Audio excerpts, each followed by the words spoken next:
From 1997 to 1999, I worked in Cologne at the satellite station Evosonic Radio, which was the first Europe-wide radio station dedicated solely to electronic music. I hosted a show every Friday from 5 to 9 p.m. Yes, I think it was 5 to 9 p.m. I did a show and I always traveled up from Frankfurt and did my show there. I always started slowly, and then I covered all kinds of music that I personally always liked.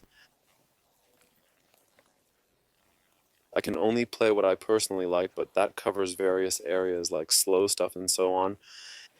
And when I got to some more distorted, intense stuff like English acts such as Surgeon and Regis and downwards, um, I would always say something like, yeah, this is shredding now. But that's because it's distorted, it goes crook, yeah, and so on. Every now and then I had two with me. He worked at a record store in Frankfurt.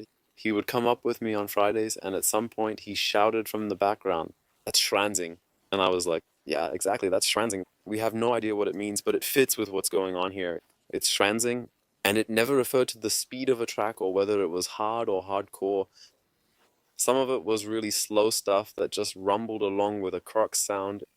It was something I always tried to push forward in my music, this dirtiness, because I always thought I sounded too clean, and I found it great that the English or some Americans managed to sound so dirty. And for me, that was this dirty, shredding, schranzing sound. We just made up the word. If I had known back then that it would take off like this, I would have come up with a different word that sounded nicer or something. But, and that was it. And that's basically the story told. The rest was done by other people. So, and my idea behind it, or my explanation, is that many younger siblings of older siblings who went to places like Stammheim wanted to distinguish themselves from their older siblings who went to techno parties, yeah.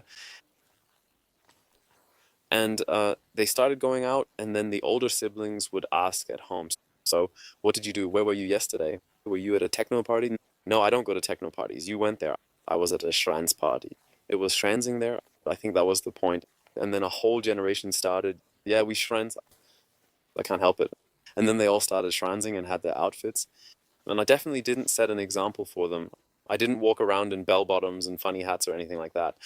So it was a phenomenon even in Stammheim, where you saw people dressed up, and we as DJs or operators or those in charge would look at each other and say, where did they get that from? Because normally in any other scene, when you see rock bands, they dress like the rock bands. They grow long hair and wear leather jackets or something like that.